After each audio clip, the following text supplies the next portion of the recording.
On the 17th of November 2019, Assassin's Creed 2 is going to be 10 years old. It's a game I've played through at least 20 times, with a fair few of those being 100% completion playthroughs. And I've only replayed a game like this in a few other cases, such as Red Dead Redemption 2, Mario Galaxy 2 and GTA 5, among a few other games. And to replay a game that many times and want to replay as many times as you have is a sign that it really is something special. And I've never replayed a game as much as I have Assassin's Creed 2.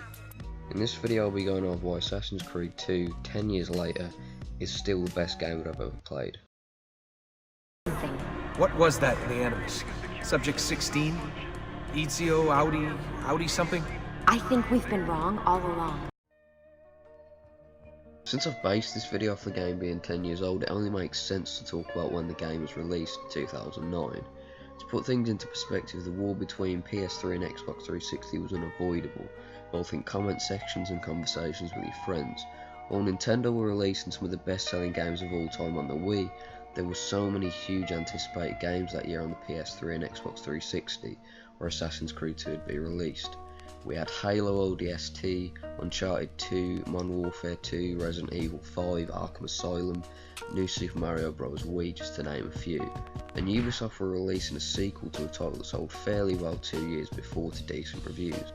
While there was definitely an audience there for Assassin's Creed 2, it was nowhere near the amount of people who had been waiting for the new Mario, Resident Evil or Call of Duty game. Assassin's Creed 2 dropped at an ideal time. Open worlds were only becoming bigger and bigger, whether it be the bleak streets of New York in GTA 4, fantasy depiction of old England in Fable 2, the sunny American city and beaches of Burnout Paradise, or maybe the post-apocalyptic wasteland of Fallout 3. The point is, each one of those games came out in 2008 alone. The genre of the open world had been growing rapidly for years at this point, and to stand out, Ubisoft had to do something incredible, and they did. The very first thing Assassin's Creed 2 does is throw you right back where Assassin's Creed 1 left things. At this point the game's been out for 10 years, and if you're watching a video like this I'm sure you already know the story of the game back to front. Instead of just recapping the story, I'm going to be talking about why the modern day is one of the best in the series. The creative director for both Assassin's Creed 2 and Brotherhood was Patrice Désilets, and both of those games would have been much different without him. One of the few things that Patrice oversaw was the team of writers who made the narrative as good as it was. When you're talking about an Assassin's Creed game story, there's two halves to it. There's the modern day and the ancestor. Well, there was before it took about 20 minutes of the game and was questionable in terms of its quality. Go! It's not worth it! This is for your own... Get up, Victoria! I'd probably say the modern day in Assassin's Creed 2 is the second best, just behind Brotherhood. It's interesting, there's not too much of it there, and as well you can spend as much or as little time out of the Animus talking to Sean, Rebecca or Lucy as you like, adding a lot of depth to the world of the game. It's been argued a lot, especially in the last 6 or 7 years, that the modern day is bad or it's filler. It's usually by new Assassin's Creed fans or people who haven't played the first 4 games. Admittedly, there are more bad or mediocre modern day stories in the franchise at this point, but having a good modern day is a big part of having a good Assassin's Creed game. It keeps the story grounded in modern times and gives you some context as to where the Templar and Assassin conflict is now.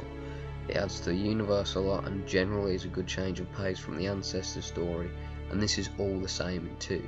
The modern day of Assassin's Creed 2 captures the mystery and intrigue and depth of world that so many other Assassin's Creed games have gotten wrong, and that's one of the things that makes Assassin's Creed 2 so much fun to replay.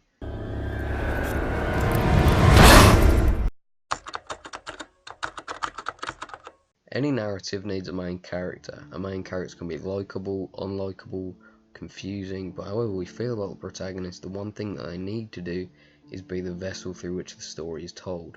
We discover things through them, feel a certain way about things because of them, and Ezio is not only a character who is key in delivering the story, but he carries it. He's a character we see grow and change so much throughout the story over 23 years of his life, and a lot of that is down to the game's excellent pacing. We care about the story because we care about Ezio and his motivations, and while having a main character you care about sounds novel and like something that should be a given, it's something that so many pieces of media have got wrong, and so many Assassin's Creed games have got wrong before now, and surely will do in the future. He might not be the most epic and savage assassino like Connor, but to make up for that, he's a very human character who we see grow and change so much throughout the story that's set over 23 years of his life, and a lot of that is down to the game's excellent pacing. One of the reasons why we care so much about this character is because of how much we see him change, and because of that he not only delivers the story, but he carries it. I remember when I realised how much I'd came to care for this fictional character, like I didn't know a video game could do. I don't remember a lot of my first playthrough of the game, but I remember Sequence 14 vividly. I'd play through the game for weeks, only being able to play it on weekends, thinking about it all week, and after about a month I'd reached the Vatican. I knew it was the end of the game, as much trying to keep it going on and on and on, and it was the climatic battle I had in so many other games, but the only difference was I didn't know that the protagonist would win and everything would go back to normal this time. This was a game, a story with consequences. I was watching the cutscene after Ezio and Rodrigo's fight completely on edge, because I knew that anything could happen since it was the end of the game. But when Ezio got stabbed by Rodrigo, something happened to me for the first time. A game had never made me really enjoy one of its characters so much that I was invested in whether they lived or died. This was something I'd felt before, but definitely never in a game. This moment solidifies for me not only why Ezio was my favourite fictional character of all time, but exactly why that is. He wasn't just a character who was cool or funny, but a character who was human and relatable, and that was something I could gauge from a young age, just because of how well written and explored the character is. A feeling that's that strong for any character in any medium is a sign that what you're playing or watching is something that is really special. And Ezio for me is one of the main reasons Assassin's Creed 2 is my favourite game of all time. And Ezio is just one character in a huge cast of great side characters, villains and allies. Even the most seemingly minor characters in Assassin's Creed 2 are given this care and attention that's a testament to just how well written Assassin's Creed 2 is in its character. There's a reason I'm talking about the Ancestor's story after already talking about Ezio, and that's because, as I've said before, Ezio carries a story. While having some sort of main character is important in just about any game, it's especially important in a game with such a focus on narrative like Assassin's Creed 2. And Assassin's Creed 2 was the first game where I really was invested in a video game's narrative, and that's for a lot of reasons. Stand! Please wait! I have so many questions!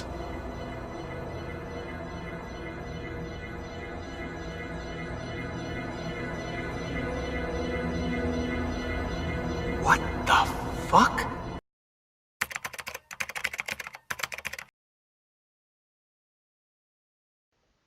The first thing we do is spend about an hour and a half of the game doing quests for Ezio and his family, and a lot of people call it slow, but it helps understand how important Ezio's family are to him.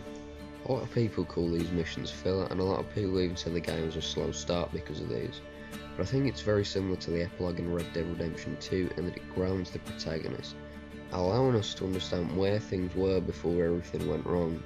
In each of these quests, Ezio's traits are shown: his loyalty and how important he finds that to be, his willingness to help others no matter how menial the task is, and his charisma.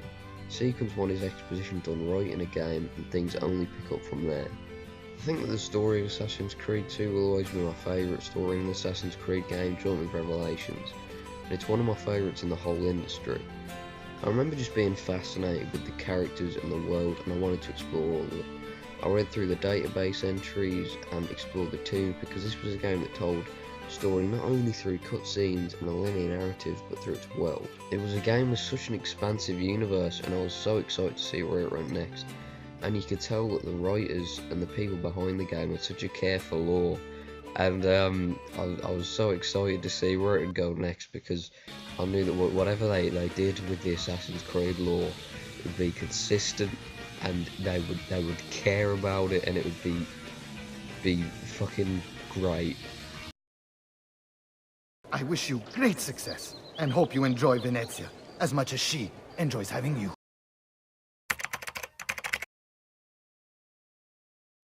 As little as I remember about playing Assassin's Creed 2 for the first time, I remember how frustrated I was when I couldn't find the second mission after Ezio's fight with Vieri and his gang. After all, this was the first game of its type I'd played. Instead I got lost in Florence and just stopped trying to find the mission.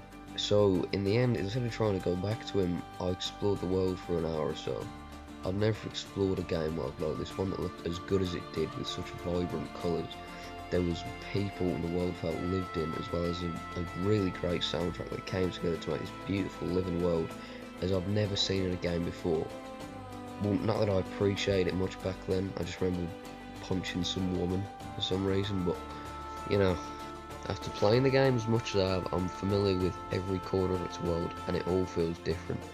And a lot of that's in part to its soundtrack, and for one, the soundtrack of Assassin's Creed 2 is one of the best I've ever heard in a video game, and it does exactly what a score should. It lifts every single moment, whether it be a scripted or unscripted moment, make it feel more climactic or epic. Just Kid's soundtrack is at its best when you're exploring the world.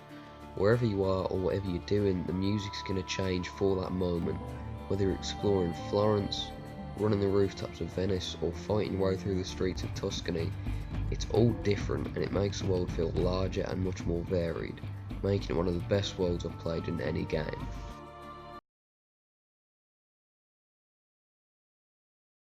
A decade on after its initial release, Assassin's Creed 2 remains the best game that I've ever played.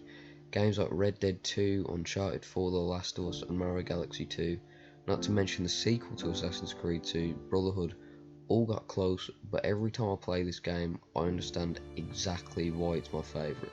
It's not just nostalgia or a game that was good for its time. It's a game that I could play where it released today and still love it because of how good it is and how well it stands. Assassin's Creed 2 encapsulates what made Assassin's Creed so good, in a time where Ubisoft games felt like they were made with passion and care. I'll always love Assassin's Creed 2 because it showed me just how much a game could do, in its expansive world, masterful story, likeable characters, a varied and immersive soundtrack, among so many other things. Assassin's Creed 2 isn't a game where it gets some things right or even most things right with a few weaker elements. The game is as close as I think a game can get to perfect, and that's why 10 years later it's still the best game I've ever played.